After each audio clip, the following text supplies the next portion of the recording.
Welcome to the Cinema Gold Show. I'm your host, Larry Lease. On today's episode of Dead on Arrival, First Timers Watch of The Walking Dead, we give our thoughts on Season 6. But first, we'd like to thank our sponsor, Audible, for sponsoring this episode. If you're a fan of audiobooks of any kind of genre, whether it be fiction, historical fiction, nonfiction, autobiographies,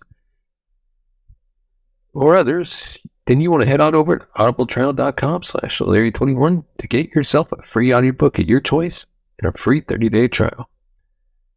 Before we begin, go ahead, follow us on social media. Just search Cinema Gold Show and give us a thumbs up if you like our videos. Hit the bell notification button to be notified of future videos. And without further ado, our review of Season 6. With Season 5 of The Walking Dead, one of the series' best seasons to date, if not the best, expectations are high for Season 6. And while the show doesn't always follow the same path as the comic pages, fans of the books still had big events in mind for this year. The Alexandria Herd, the gut-covered human chain of doom, Negan's debut. There were certainly major events that comic fans were fairly sure the show wouldn't ignore, even if they were to be tweaked somewhat. And while those major moments did happen, landing with a decent success rate at that, Season 6 became a clumsy, misguided experiment in fakery. Pointless audience manipulation bordering almost on audience contempt. Of course, Glenn's giant non-death became a huge point of contention for both critics and fans in the fall, but all of a sudden, the show wanted us to believe through purposefully deceitful camera placement that one of the characters had died halfway through a random episode, and then not anticipating getting immediately called out on their bullshit. The writers didn't plan for the reveal of Glenn being alive to happen right away. We had to wait for something we already knew until the mid-season finale, which leads me to the first half of the season in general. The Walking Dead has always had more than a few issues juggling its very large ensemble. So here, an admirable move and new tactic was tried. It didn't work, but it was a bold step nonetheless.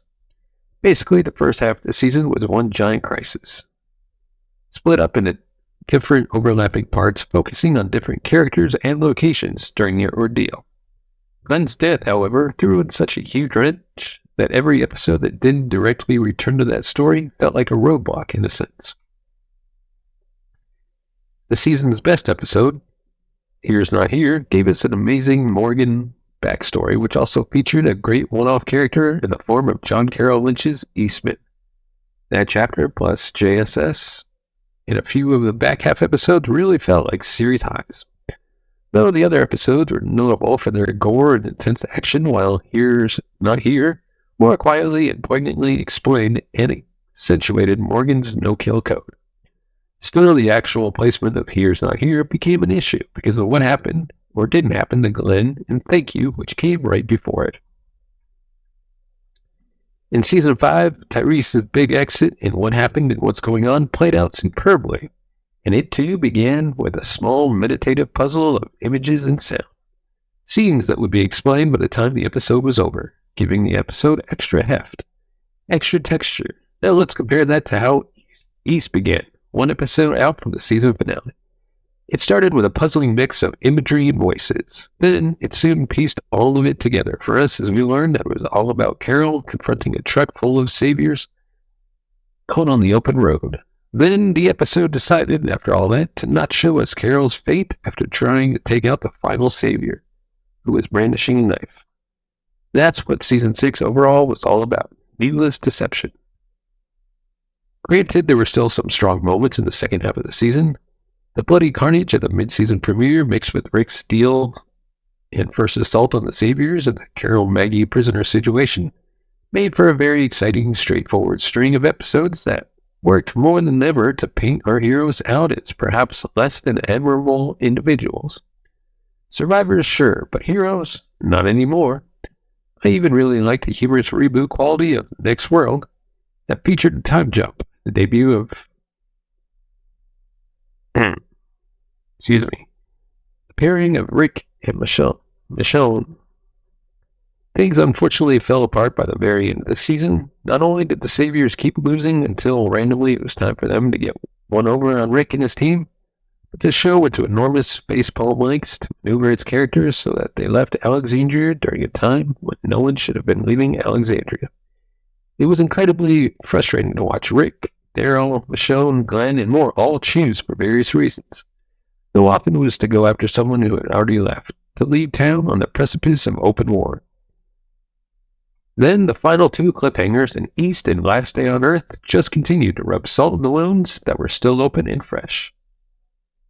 Just the idea that anyone involved with the show would think teasing an unceremonious Daryl death was a good idea is insulting, as was the cheesy blood splatter on the camera effect.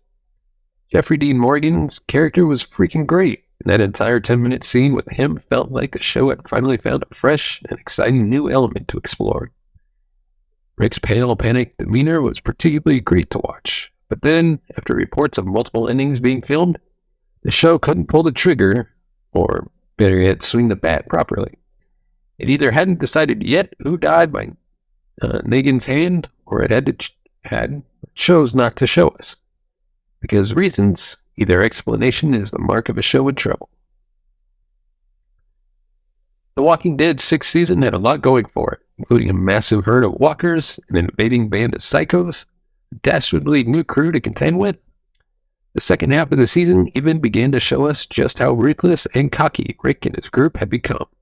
So much so that their commitments felt deserved by the time the finale rolled around. But the show's unwarranted attempts to tinker with time, format, and geography, along with the incessant need to make fans think someone hugely important to the show had died, when in fact they had not, worked to make this one of the messiest seasons to date. Let us know your thoughts on Season 6 of The Walking Dead. Have you watched it? Give us your take. What are some of your highs and lows of the episode? As always, if you want to support the channel, you can buy us a coffee at buymeacoffee.com/cinemagold.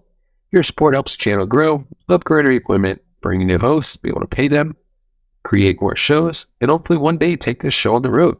We'd love to live stream episodes from Comic-Con in New York, San Diego, CinemaCon in Las Vegas, and other parts of the country. And your support can help make that happen.